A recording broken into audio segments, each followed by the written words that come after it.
Probably some sort of real life example of a situation. That makes sense.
Okay, I don't know where he went. He's supposed to be teaching you guys right now, right? The heck, maybe we'll jump in early on our group coaching. How about that? We'll just go long. Case studies. Do you like it? I want to learn how we react and what we would do, right? Why is this screen not on? Did they switch them?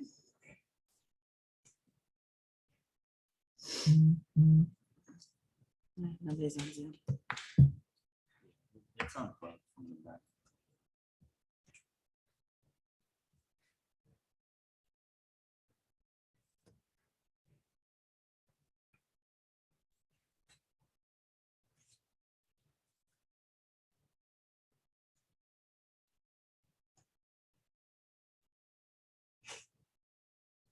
Oh, you're right. I was like, I could just do a longer group coaching. No, this is fine. Sorry, everybody. I got caught on a phone call.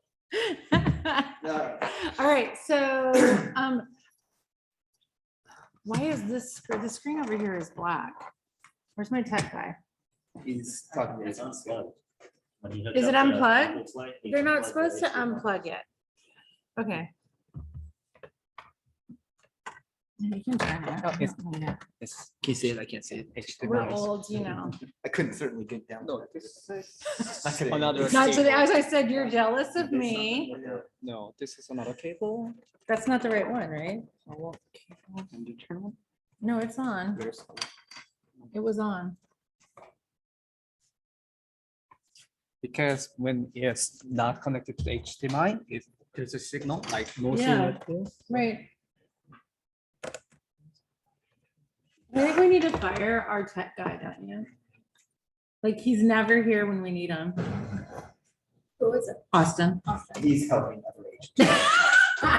Come on, let me fire him. And my other tech guy wandered off. Zach is vying for Austin's job. Got it. Yeah, that's great. Oh, we can't get this monitor to come on over here. HDMI. Yeah, it's on the right one. Mhm. But it wasn't. No, I can't even drag anything over.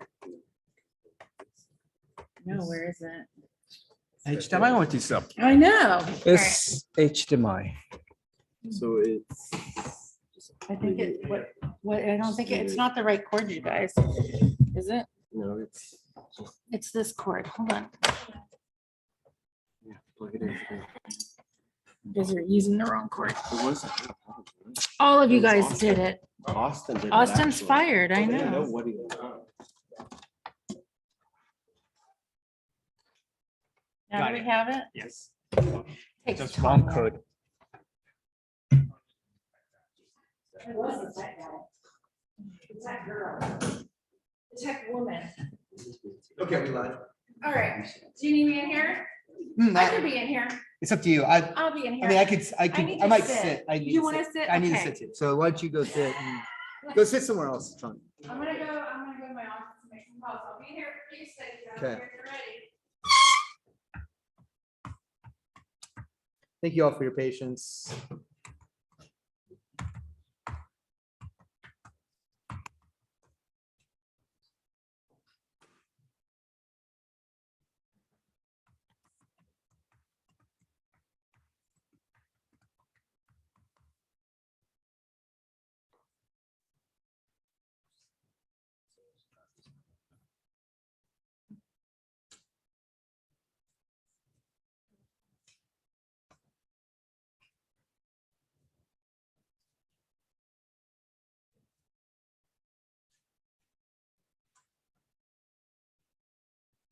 We've been flying through this and we are, gosh, we're getting close to the end of this document, which is exciting. Okay, thank you all for your patience. Let's get started here. All right, so last time we went through possession and we went through the occupancy agreements, pretty good. And then you wanted to see that commercial. We'll go over, let's go over that 101, because I'm not sure, it's not gonna apply to the entire class, I think. So let's go over taxes here. And so again, this is all about like things that happen that just happen. We don't know why. Like we just assume that everybody just knows this stuff happens. Well, it doesn't. Again, contracts have to state all the minutia, all the details. So there's no gray areas about what's going to happen moving forward. So this is what this section is about. 32.1 Oregon state tax withholding obligations. Subject to certain exceptions, escrow is required to withhold a portion of seller's proceeds if seller is a non-resident individual or corporation as defined under Oregon law.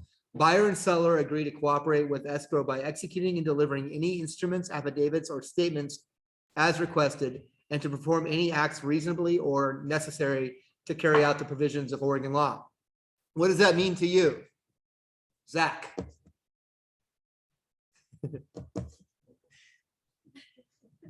It means you have an out-of-state client, they're gonna be surprised with some tax burdens from the state of Oregon, perhaps.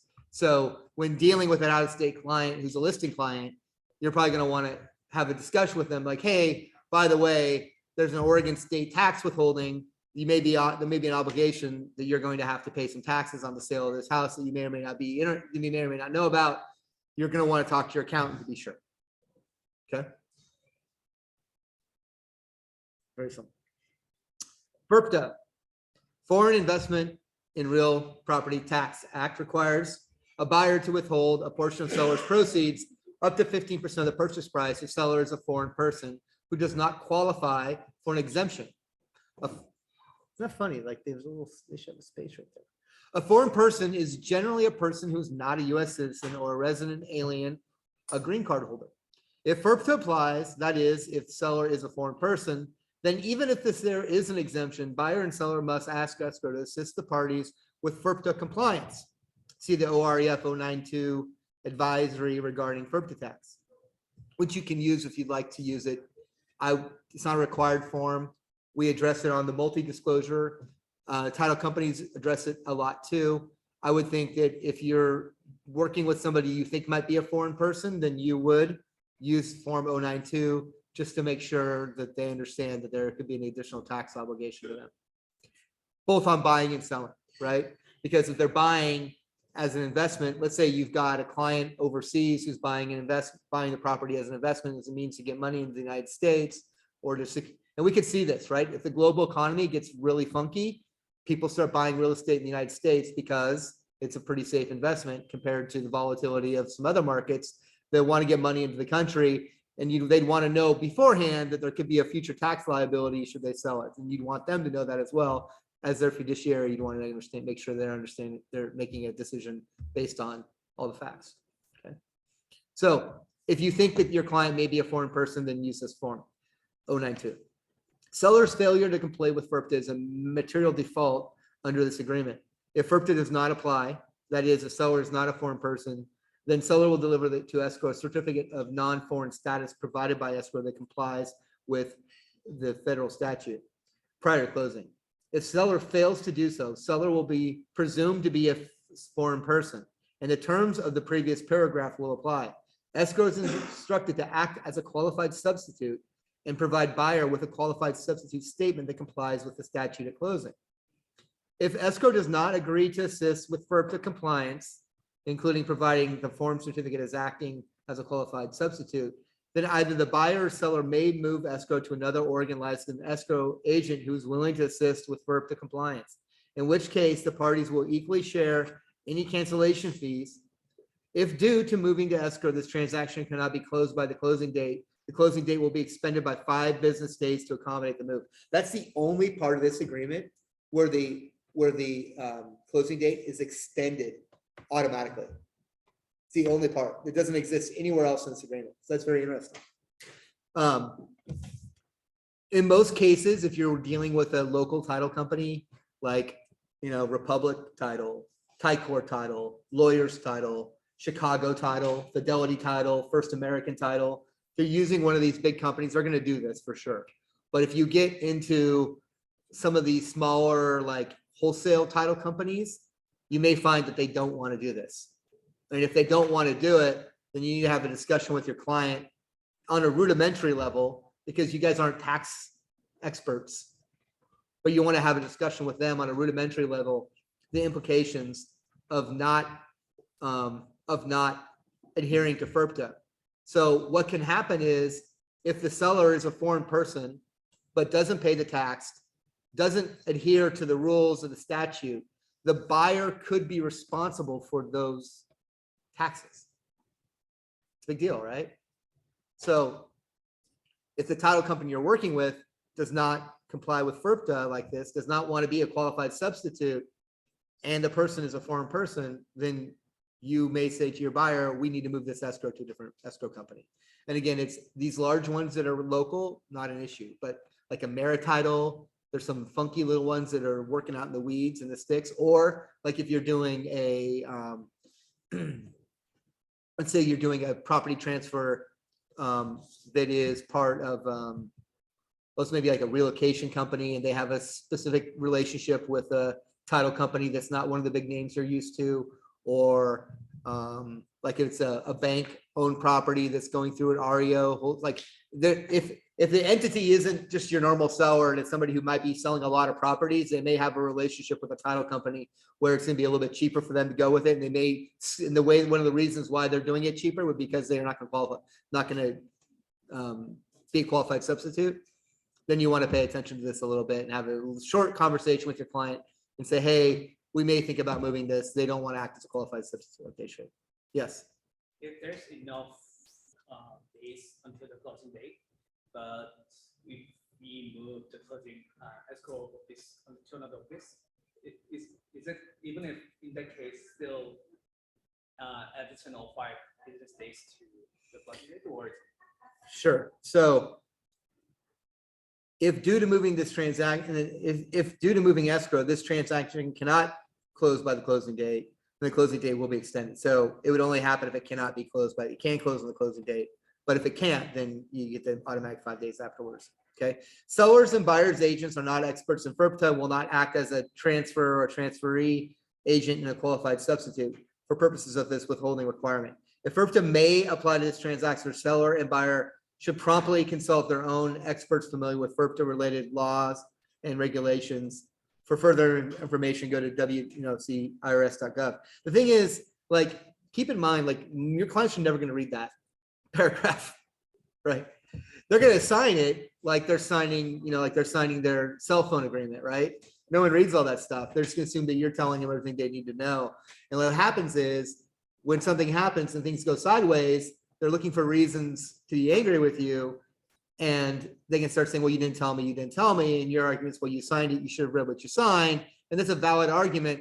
That just makes them move on to the next argument where you screwed up, and eventually they're going to find something that makes them unhappy. So it's good to, like, be intuitive, understand the situation that you're in, and advise on these specific things as you think they apply. 1031 exchange. And I see a lot of it. Okay, who knows what a 1031 exchange is? Go ahead. Who wants to, Like for like property. like for like property, and what kind of properties are they, like investment properties? And what's the benefit? Tax sheltering? Mhm. You don't have to pay the tax, right? Yeah, okay.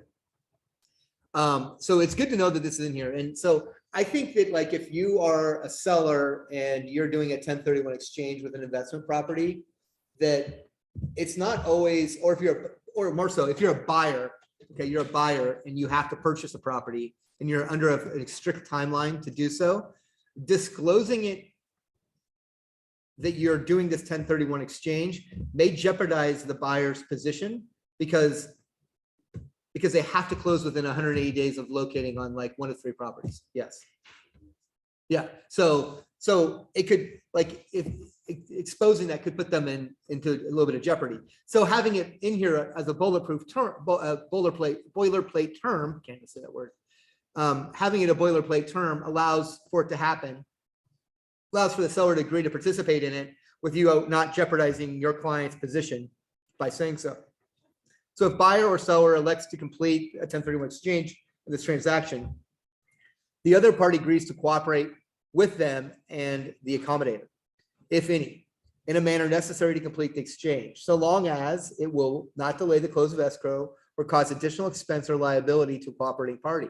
Unless otherwise provided in this agreement, this provision should not become a contingency to the closing of sale.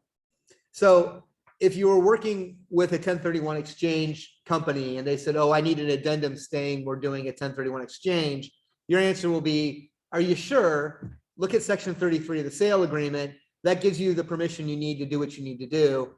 If they want to go further into it, be like, okay, but like, please understand you may be jeopardizing your client's position by having to disclose this, because once they know this, they may know that we have to close by a certain amount of time. And that could put us into a bad situation. Because let's say, and if I understand that 1031 exchange properly, you've sold your property, like your investment property, it's sitting in an account, the proceeds are sitting in a 1031 account, tax sheltered account, waiting to be dispersed into one or more like kind properties. And you have to identify 3 properties within like 180 days.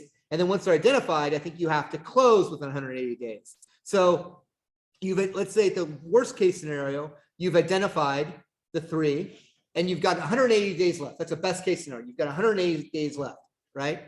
But you get 30 days into this purchase agreement and it's not going well and you want to get out. Well, now you've only got 150 days and now you're feeling like, and only 2 properties, right? It's like, and then you go only 1 property and then you're screwed, right? So like, it could really jeopardize your client's position if you had a savvy realtor on the other end. It's like, well, you have to do a 1031 exchange. So we're not going to put a new roof on the house because you need to close on this one, right? So having this language already in there would be beneficial to your buyer clients and not having to disclose that. Yes. So what happens if those 3 properties don't end up I don't know. I think it's bad. I think you end up paying the freight on the tax. I think you have to pay the taxes on it. Yeah. Yeah. Which is senseless, right? Yeah. So what happens to the sellers? Like, if the client, Mhm. the buyer client is set on those 3 properties, but one of the sellers are like, I want to close like soon. Mhm. What happens to those? Well, no, they can, so the seller, they can close anytime they want. Like, so it doesn't affect the closing dates, right? Because you just have the 180 days to identify, but you have to close before 180 days after identifying. Oh, no, I meant like, what if the sellers don't want to go with this? Oh, they decide, they just, Yeah, They- if they want to. oh, yeah, right. Exactly, right? So you identify those 3 properties, but you can't get into contract, Yeah. right? That you're in trouble. Yeah. Yeah. I don't know how, and I don't know exactly how, I don't know enough about it to really navigate you through that. Like, so if you get to a point where you're working with someone and doing a 1031 exchange, the first thing you want to do is like, okay, what's your exchange company? And then who are you talking to over there? And then you want to get on the phone with them. Say, is it okay if I call them? I want to make sure that I understand exactly where you're at so that I can make sure that I'm helping you navigate this the right way, because I don't want to have any surprises and I want to make sure that I'm working in your best interest. So can I talk to that person, get on the phone with them and say, okay, so where are they at? Okay, what happens to this? Ask those questions. Like, what happens if we can't get a contract on one of these 3 properties? What if they sell to somebody else? Can we re-identify? And then when we re-identify, does that reset the clock or is the clock still running? I think the clock's still running, but I don't know for sure. So, the exchange company is a whole different. It's a whole separate entity. Yep. They're, if I understand it properly, they get the money from, so the investment property that your buyer client sold, right, was closed through escrow probably, and that money was sent to probably the 1031 exchange company to hold in some sort of tax shelter or into an account that's, that's like an escrow account of some sort where no one's touching it, it sits there by itself. And then once they transfer through the money to the escrow company to facilitate the shelter, to make sure that the funds are, or that, and they must do something. Like, honestly, I don't know. They must do something, because why would they exist? Why would you ever use them? They have to have a purpose besides just documenting. So I imagine they actually hold the money, but I can't say for sure. That'd be a good thing to find out. Okay. Levy of additional property taxes. The property is or is not, but this never gets checked by you guys because it's so far down the list. It's like the last thing we all think about. And it's not super germane unless it was specially assessed, but let's read through this. Okay, the property is or is not specially assessed with property taxes, for example, farm, forest, or other, in a way resulting in the levy of additional taxes in the future. If it is specially assessed, seller represents the property is current as to income of other conditions required to preserve its tax deferred status. If, as a result of buyer's actions, this is really weirdly written, this is just a recent change. If, as a result of buyer's actions or the closing of this transaction, the property either is disqualified from special use assessment or loses its deferred property tax status, then unless otherwise specifically provided in this agreement, buyer will be responsible for any and will pay when due any deferred and or additional taxes and interest that may be levied against the property and will hold seller completely harmless therefrom. However, as a result of seller's actions prior to closing, the property either is disqualified from the entitlement to special use assessments or loses its deferred property tax status. And if seller did not disclose the incoming disqualification or loss of status to buyer in writing prior to closing, buyer may, at buyer's sole option, promptly terminate this transaction and receive a refund of all deposits paid by buyer in anticipation of closing, or close this transaction and hold seller responsible to pay into escrow all deferred and or additional taxes and interest levied or recaptured against the property and hold buyer completely harmless therefrom. The proceeding will not be construed to limit buyer or seller's available remedies arising or damages arising from the breach of section 34. Okay, well, let's read this again. So do you guys let's start at the beginning. Do you understand what a tax deferred status would mean? Like what that is? So you can get a thing called a farm deferral, right? And it can take, let's say I have a 5-acre property in wine country, or let's say I have, let's be more realistic, I have a 20-acre parcel in wine country. 19 of those acres are planted in grapes, and from that I make a profit and I average a profit of more than $500 a year for 3 out of a 5-year period. I'm able to put those 19 acres into a tax deferral status, which means I'm going to drop my property taxes on those significantly. So instead of being charged a residential tax rate, I'm being charged a farm tax rate. It's going to save me thousands of dollars. I mean, my property taxes go from being $20,000 to $30,000 a year to being on those $500 an acre or something. So it really can come down, right? Super low. So it's a big benefit to the property owner, and the seller, the buyer's buying the property, and they probably want to keep that tax deferred status too, because their money, like who wants to give $15,000 extra taxes away? Nobody wants to pay $15,000 extra on anything, right? Okay. So that's the scenario, right? Okay. So let's go back to this line here at 382. If, as a result of buyer's actions or closing of this transaction, the property is either disqualified from the special use assessment or loses deferred property tax status, then unless otherwise specifically provided in this agreement, buyer will be responsible for and will pay when due any deferred and or additional taxes and interest that may be levied against the property and will hold the seller completely harmless therefrom. So, okay, you guys, does everybody feel like they got their head wrapped around that? Like if it falls out of tax deferred status, it's a buyer's problem. However, right, it's a cliffhanger. If as a result of seller's actions prior to closing, the property is either disqualified from its entitlement to special use assessment or loses its deferred property tax status, and if seller did not disclose the upcoming disqualification or loss of status to buyer in writing prior to closing, buyer may, at buyer's sole option, promptly terminate this transaction and receive a refund of all deposits paid by buyer in anticipation of closing, or close this transaction and hold seller responsible to pay into escrow all deferred and or additional taxes, interests levied or recaptured against the property and hold buyer completely harmless thereof. Okay.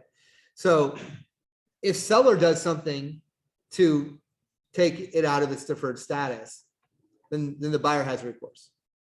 So let's say, but they don't disclose it. And this is the part where I think it's a little weird. So I'm a seller of a property, and 3 of the last 5 years, I've made a profit on my of $500, and I was able to keep my deferred status in there.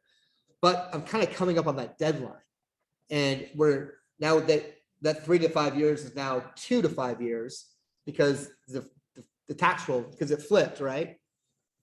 And I haven't told the buyer yet that it's not going to be in tax deferred status soon. Then I could be liable for, as a seller, I could be liable for those additional taxes. The problem with the way this is written, I think, is that I could tell the buyer at any point prior to closing. And then I would be fine. It'd be fine. And the buyer couldn't terminate the transaction. There's no term in here that allows them to terminate it, except for if I don't tell them. So as long as I tell them, they're buying it. So what's funny about that is, as a buyer, I'm thinking buying a property where the property taxes are $5,000 a month. And then I go through my inspection process. I have the appraisal, and it's 2 weeks before closing. All of a sudden, the seller's like, "Oh, by the way, taxes are going up. Sorry, you're done." Like you're like, "Oh, well, I'm still buying it. I can't back out." And now my taxes are $15,000 a year instead of $5,000 a year. I don't like the way this is written. I get what they're trying to accomplish here, but I don't think they did. And so something to be cognizant of. Like this will probably never, it may or may not ever apply to you in your career, but now when you get that phone call from that seller's agent saying the taxes are going up, you'll be able to at least understand or point to this. What would be a reason for the taxes to go up? Like, why would it lose the? Because let's say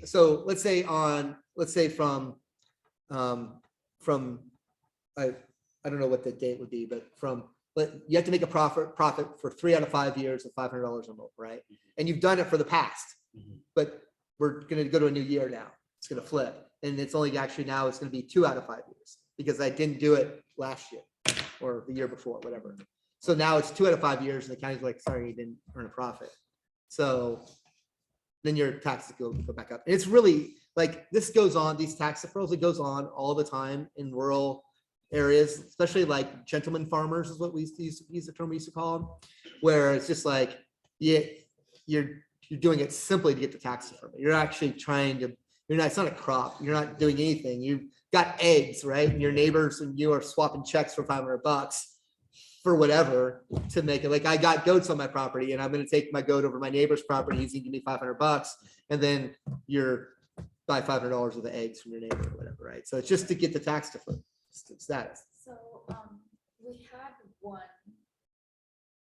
buyer from City who was looking into purchasing this one property that was, an EFC. I believe. Yeah. Yeah, EFU, so it's the farm use. And Mhm. then, so we were looking more into it, and is it that they can't purchase one if they've never been like farmers before, or? No, that shouldn't. Just see the seller's agent. I talked to the Yeah. property they're interested in. The seller's agent was like, "Oh, unless they've previously had a history of making," like you said, it didn't even say 500. They said 100,000.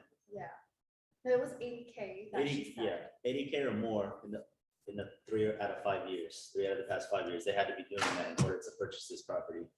I don't know if that makes any sense to me. That seems like it's completely contrary to like the Constitution of the United States. So, yeah. Like, I don't think they can limit anybody from buying a property. I don't think that's the case. Okay. So I think that's bad advice. I think I would, yeah, I think I'd look into that a little bit more. So if you want me to look into it, I'd be happy to. But Yeah, that doesn't for make sure. sense. That makes no sense. Because I feel kind of bad now because we gave her Yeah. wrong information. Well, yeah, I don't think you did. Yeah, well, yeah. So when somebody starts saying stuff that's crazy like that, like what, let's just look it up. What's the, do you have the information on the property handy? Yeah. I can find it right now. So I can log into my.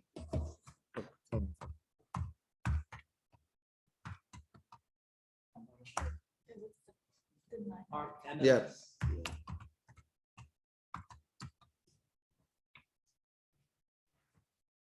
There's no promise. I'm gonna be able to log in here, guys.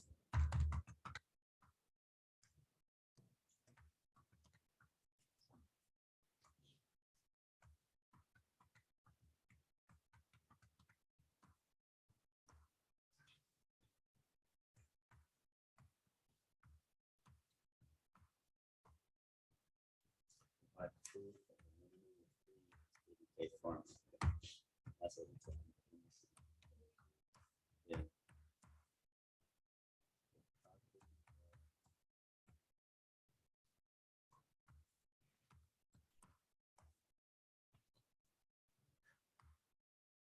Why can't I log in? This is stressing me out so nuts.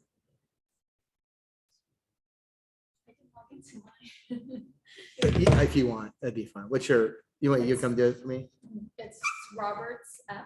I think the password is password 001 or 00 exclamation point. Okay. Oh,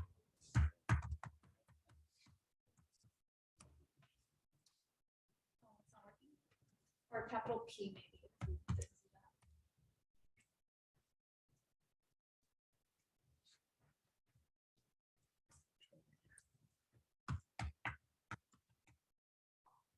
A password.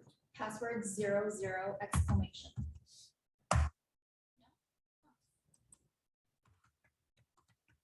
And it's nice spelled right. All right, well, it's not working. Nothing's working.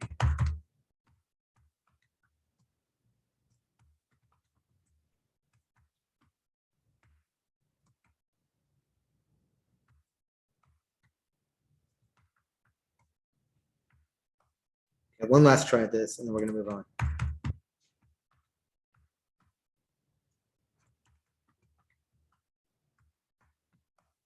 All right, I give up. Let's go offline with that.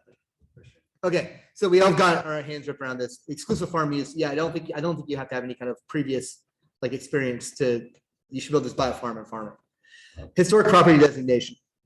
Yeah, that was his excuse because the property was still on the market for like 200 days. It was just land.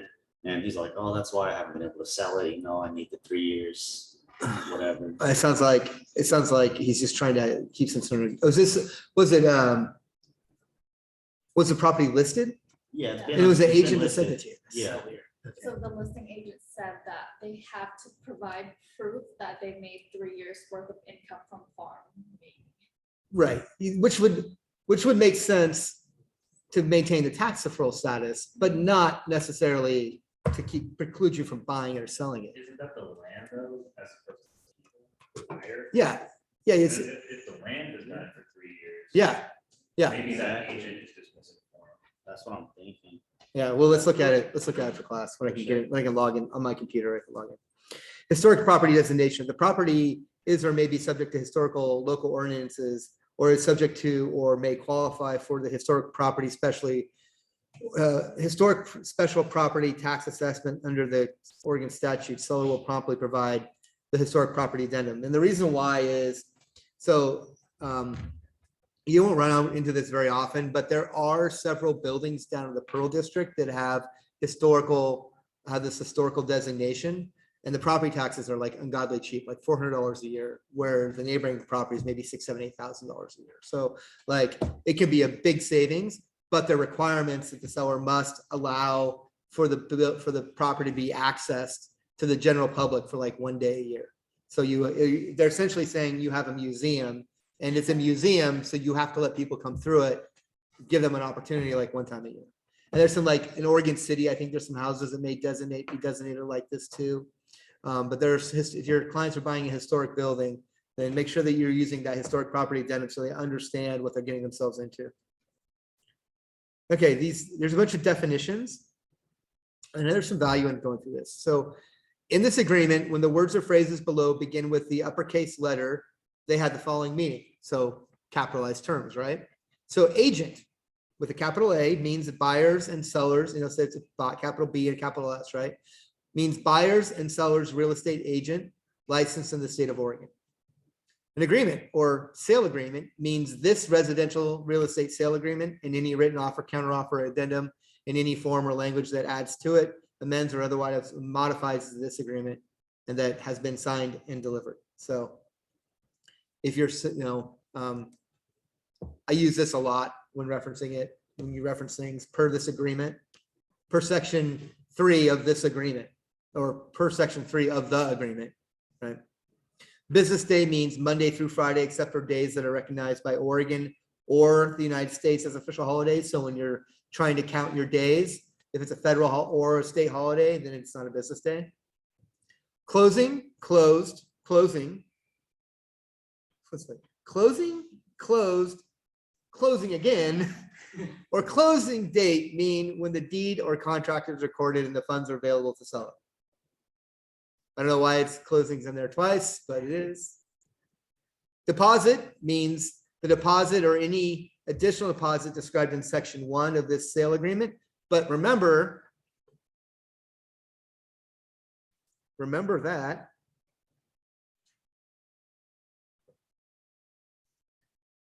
when you're using this form, there is a section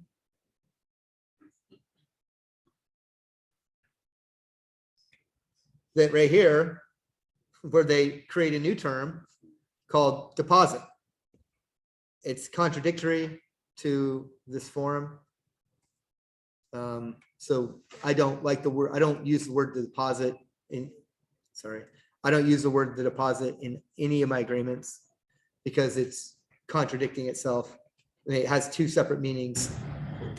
Can you put like the addendum number after the word to clarify?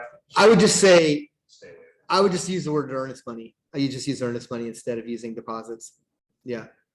Because they're talking about additional deposits that's described in section 1, right? So section 1 says that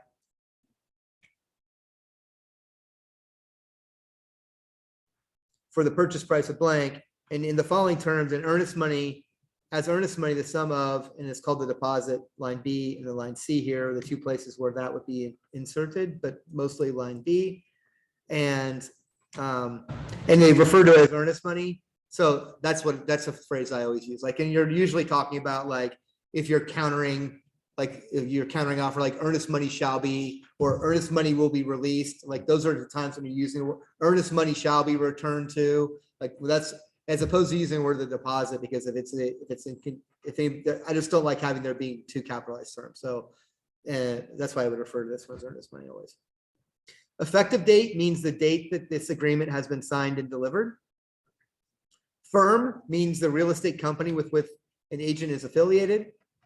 Notice means a written statement delivered using the notification method as described in section 37.2, which we'll go to next.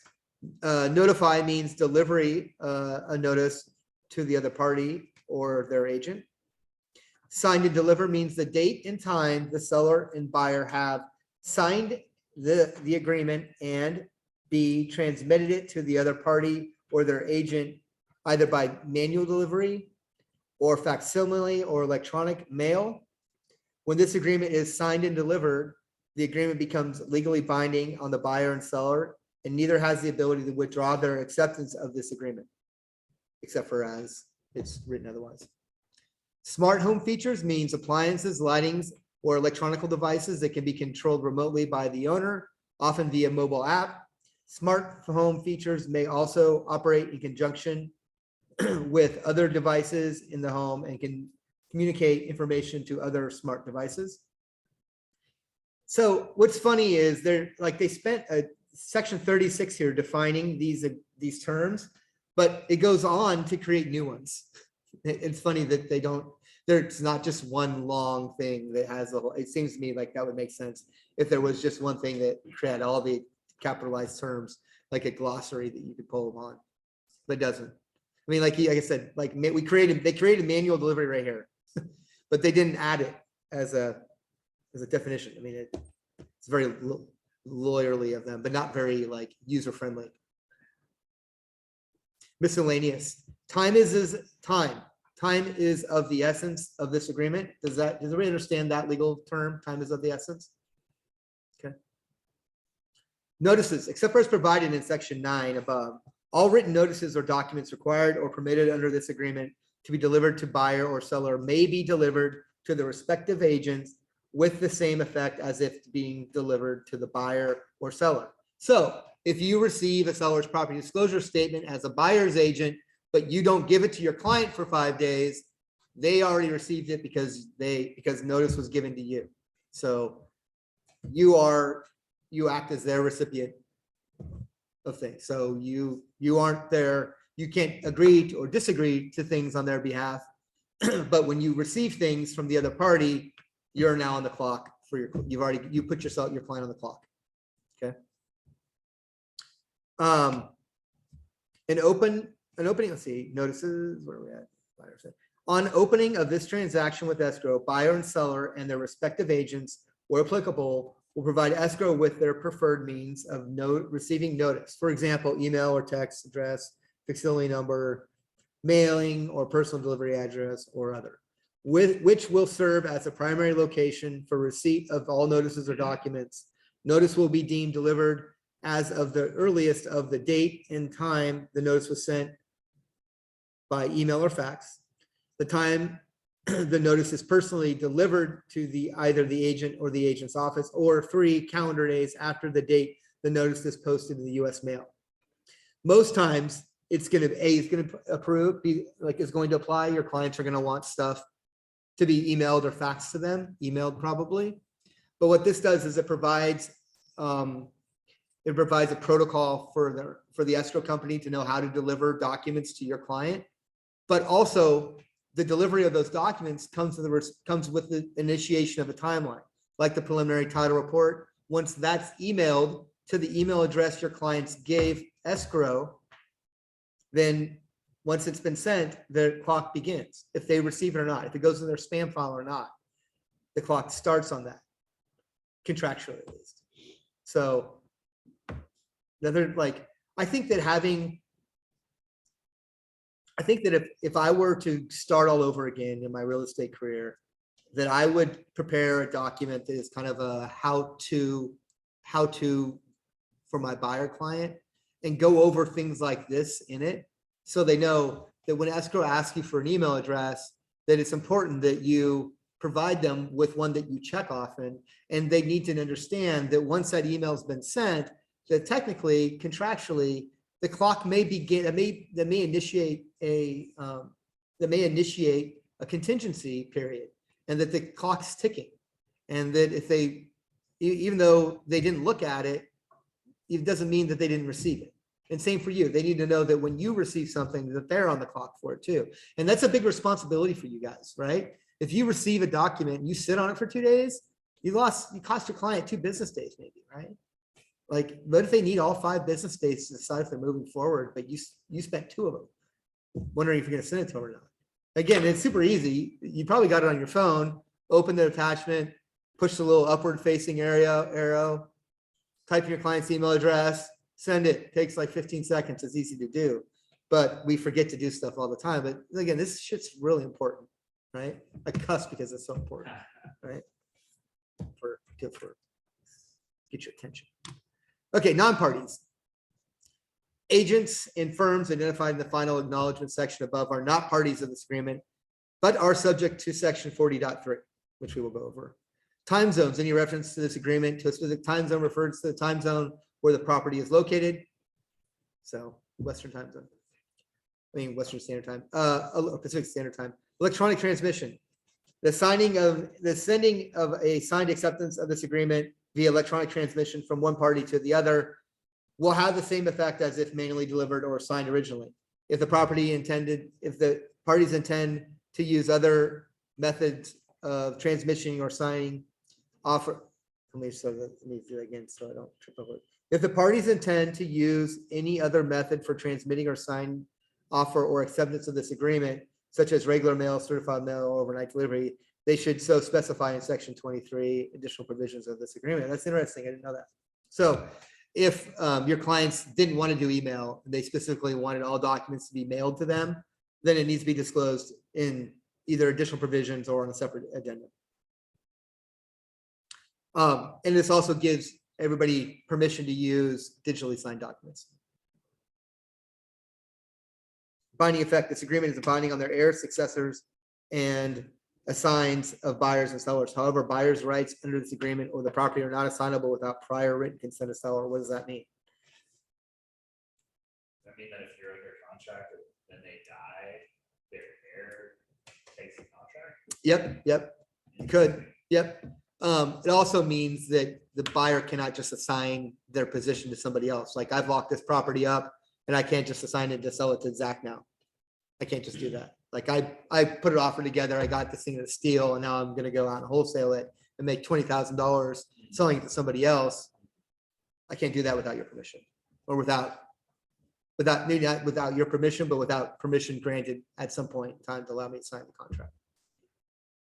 Counterparts, this agreement may be signed in multiple legible counterparts with the same legal effect as if all parties signed the same document. So you could have an addendum signed by the seller that says closing date to be January 23rd. Like addendum A could say closing to be June 10th.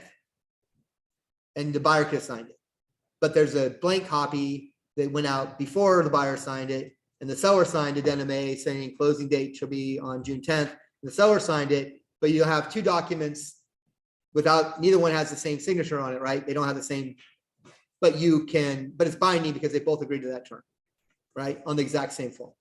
So in command, you'd probably just, if you wanted to be friends with me, you would create a document. It's a 2-page addendum, right? You'd seam those two together on a PDF website of some sort. Combine them, upload them to command. So when I review them, I can see that they're signed by both parties. No, I want them to combine. This is be like if they're signed, if it's two separate, if it's the same addendum signed in two separate, one has a buyer's signature and one has seller's. Yep. Days, time calculated in days after the effective date will start on the first full business day after the effective date. If a date is calculated based on the date buyers entitled to possession, and if the buyer will not be entitled to possession of the property because one or more tenants is in possession, the date buyers entitled to possession will be, for that purpose, be deemed to be the closing date. Does anybody get that? If a date is calculated based on the date buyers is entitled to possession, and if the buyer will not be entitled to possession of the property because one or more tenants is in possession of the property, the date buyer is entitled to possession will, for that purpose, be deemed to be the closing date. So they're gonna let you know. Where are you at on here?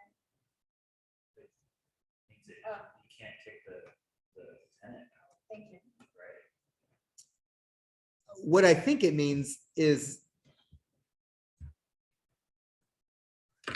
the buyer's getting possession, but they don't really have possession because they never really get. Yeah, So you can't take the house from the tenants, but you own the house on the closing date. yeah. Why? I think that's not really clearly written. No, I get it. I totally get it. Okay, So the buyer is now becoming the landlord of the tenant. So therefore, because they are the owner of the property, they have the ability to get access on day one of the closing date. That's what it's saying. The buyer will be deemed the closing date, or the entitlement of possession will be closed date if there is a tenant. And then the buyer has to give notice for them to. 'cause the new some- owner. Right, I've seen some where the seller will say, and I actually chose not to show them because of this, the, seller will not give tenant notice to vacate. Buyer has to do it. Which means now the buyer is, sometimes if a buyer is buying a home to occupy, they do the 90-day, right? And then the tenants have to move out, move on, but the seller has to deal with that, not the buyer. Because we're gonna wait to close until that period. So this is stating that the buyer is the landlord now, and they give notice and they have access because they own the home and they're the landlord. But they have to let the tenants know in advance, right? Yes, 24-hour notice. Just 24? You get to it. No, they have 90 days to find a place. They had to.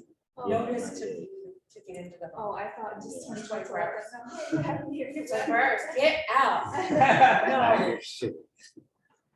no. It doesn't matter. I think the 90 days is if they've been in the home for at least a year though. Yeah, they had to. If it's under that, the county, like, the city of Portland, I think is different than the rest of the state. So this is where we need property management company to come in and talk to us about this, right? Yeah, because So- take like your real estate tests and stuff, they talk about that. Yeah, and it's changed a Yeah. lot over the last couple of years. It's like consistently changing. Do you read that now, Kelly? But I don't know why you wouldn't have. How? Yeah. I just think that's not, I don't think that's, I mean, I think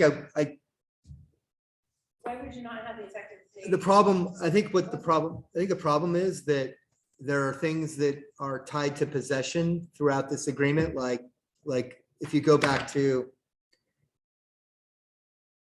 section 14. All electrical wiring, heating, cooling, plumbing, irrigation, equipment and systems, and the balance of property, including the yard, will be in substantially their present condition at the time buyer is entitled to possession. Right, Right? So I believe that term there and another one in the occupancy agreement perhaps is exactly what that is trying to Okay. address. I just don't think it's addressing it properly and clearly because it's like possession. It doesn't just up above in the section up in here, and guys, I don't want to bore you with this, but I would appreciate if you guys can try to take this kind of critical thinking to the contracts as you're writing them. But like in section 31.1 here, it talks about possession. Is one or more tenants currently in possession of the property? Yes, no.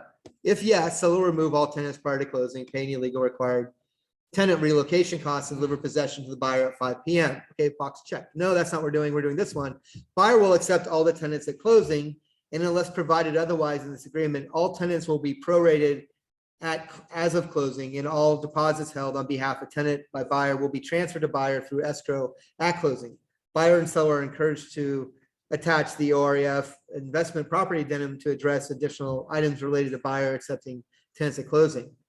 But it doesn't really address this term possession in that sentence, right? And so I believe what it's trying to address would be like section 14 talking about when the condition of the property.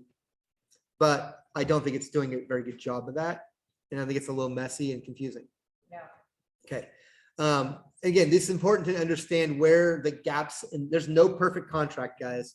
There's a funny movie called, it has George Clooney in it and Catherine Zeta-Jones, and nobody's seen it because you're all too young. But it's called like, he's a divorce attorney. Have you seen this movie I'm talking about? Most likely, yeah. And he has a thing called the Massey prenup, and he says it's an impenetrable document, right? Of course, somebody penetrates the impenetrable document. My point is, there's no perfect contract. There, no matter how sharp, there's always a hole in it. There's always a situation that doesn't fit because it's an ever-involving process. But you need to have an eye as to where the holes and the gaps in the document are, so you can either protect your client and fill them properly or use them to your advantage. And it's 1 o'clock. Can we keep going for a No. few minutes? No. Okay, you're we'll talk done. about dispute resolution We're next going week. right Oh, to case next, studies. next week, there'll be no business ops class, Are you not? because I'll be gone. Oh, see how he is? Mhm. I'll be out. I'm We'll out. do next 2-hour group coaching, more case studies. Doing it because I'm switching up a little bit because, Thank you. but we're still gonna, thanks Thank you, Kelly. Let me know if you need my doctor's number. Yeah, no kidding. So. we're still gonna, of course, always do the group coaching as, did you hit record? Sammy, can you stop recording? Please? I don't know if she's even up there. I'll just turn off the Zoom, actually. I'm just gonna shut off Zoom. Shut it off.